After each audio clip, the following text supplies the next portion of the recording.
What's going on, everybody? Going over here. We're running over to the post office real quick. It's kind of becoming my second home. But I just wanted to tell you all a quick little story here. And this is a story about hanging out with my buddy Jason one night. Jason Ward, I'll tell you his name. You all ain't gonna know him. And I was with my girlfriend and his girlfriend at the time. I think I was like 16 years old. And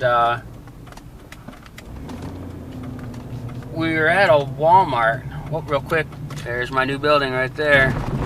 Big white building, bottom with the windows on the left. That's my place. Awesome, awesome, awesome.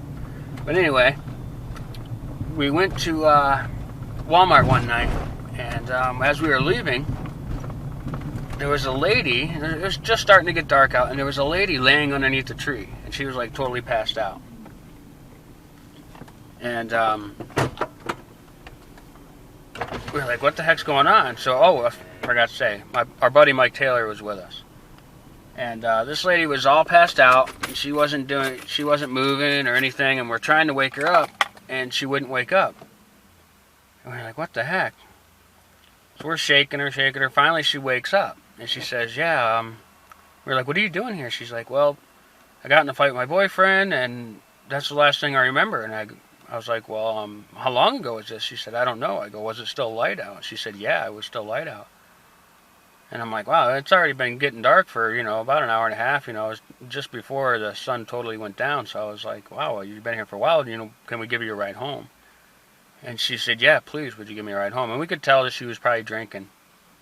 And on the way home, she started telling us about how they got into a fight. They were both drinking, and and he was kind of smacking her around a little bit, and that's all she remembers, and until we woke her up on the side of the building, underneath the tree.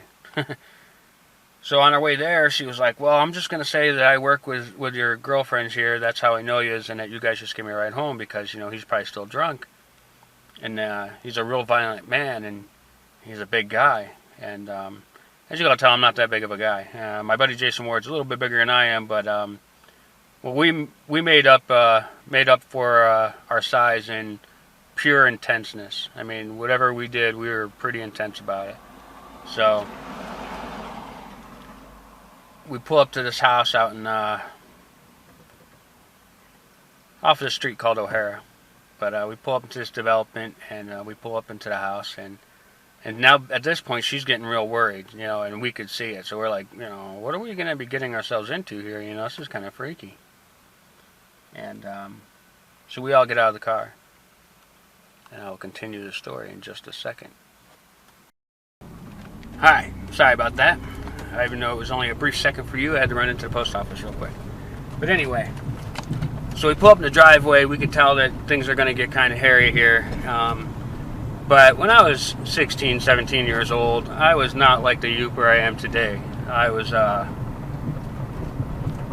wasn't born with a fear gene. I don't think I got that fear gene until my first child was born. And then once my first child was born, everything changed for me. Like, I was just 100% different person.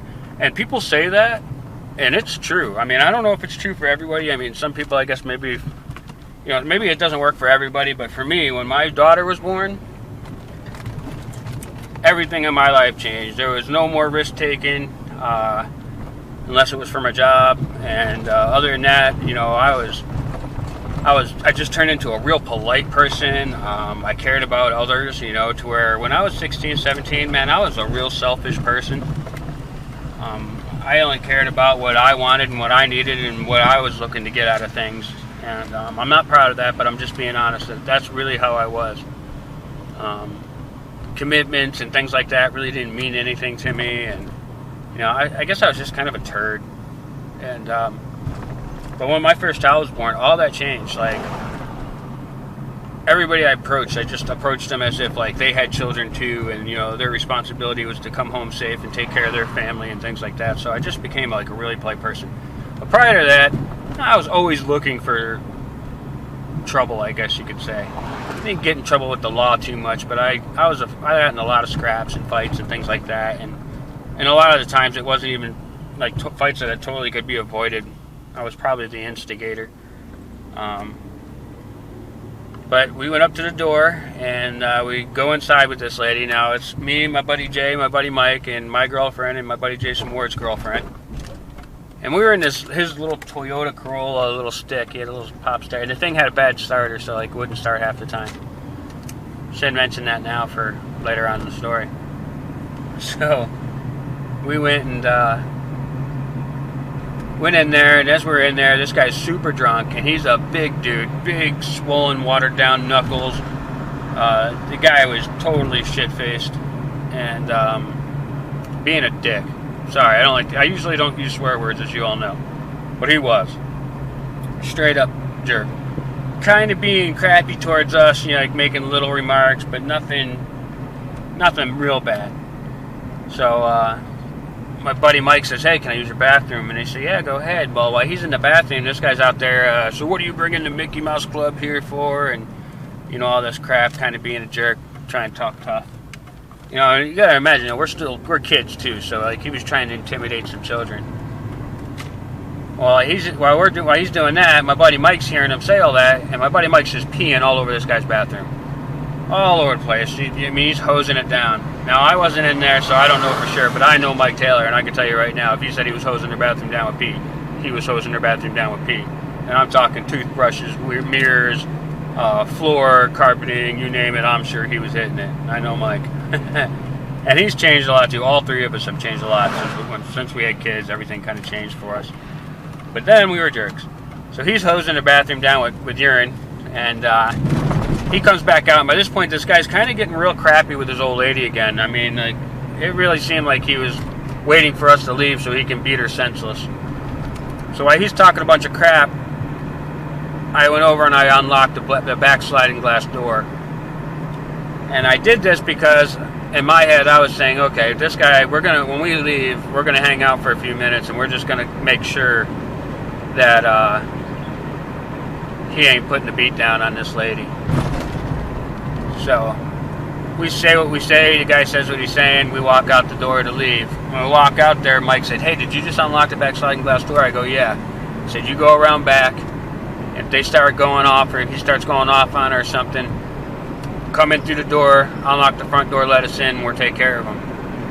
Now, Mike Taylor, I should tell you, little tiny guy. Probably at that time, he may have weighed like 105 pounds soaking wet. And I wasn't much bigger, but I was still a little bit bigger. And he was like maybe 5'2". He was just a little dude. But this guy had no fear. Mike Taylor had zero fear whatsoever. Grew up in the hood in New York. Straight up little gangstery kid. Like, he just didn't have fear at all either. Well, the plan was, if they started going off, that he was going to come through the door, get over to the front door, unlock it. We were going to come in, handle this guy, and get out of there. So we're looking through the little window of the front door, keeping an eye, and this guy starts laying his hands on his old lady. I don't know why, but for some reason, there's a little window in the kitchen next to the sliding glass door. It was the kitchen, and then the dining room kind of attached right to it, next to it.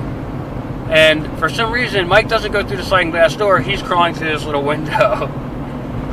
The guy doesn't even notice Mike's crawling through the window until Mike gets over and knocks a bunch of stuff off his kitchen counter. The guy gets up from hitting her, and he was slamming her around at this point too, like a man would slam a man around too. It was pretty violent. And this guy, 3-4 times easy Mike size at least. I mean, he had him probably about 200 pounds on him at least. This guy was probably 300 pounds. He was maybe 6'4", 6'5", big dude. Wasn't a big fat guy or nothing. Looked like, if he wasn't drunk, he could really put a hurting on a few people at one time. So as this guy goes to grab a hold of Mike pulls his arm back like he's going to punch him, and then kicks him dead in the stuff, right in the junk. And it wasn't real super hard. Remember, Mike's like 105 pounds soaking wet. Got to run around the shower to get wet style. I mean, that's how small he was. So it wasn't like he really put a hurting on this guy, but it was enough for this guy to have to double over a little bit. And when he doubled over a little bit, Mike just went and started pounding on his face. But to give you an example of Mike pounding on somebody's face, it's kind of like this. It wasn't like all that much. It wasn't doing anything to this guy. If anything, this guy's drunkenness was keeping him wiggly. It wasn't Mike's punches. But the kid had heart, I'll tell you that. Well, he never came to get the door unlocked. So Jason Ward, just one big swift kick, busted the door open. Goes in there, grabs this guy up, throws him in the one wall, big hole in the wall, throws him across to the corner, other side of the wall, there, big hole in the wall, throws him through the glass coffee table. The guy gets up from that, and he's swinging at Jason. He hit Jason a couple times. I went over, I drilled him one time in the mouth. He spun around and head first into he had one of those big old wood case TVs, with the big wood case. It may even had like a record player built into it. It was like one of them old ones.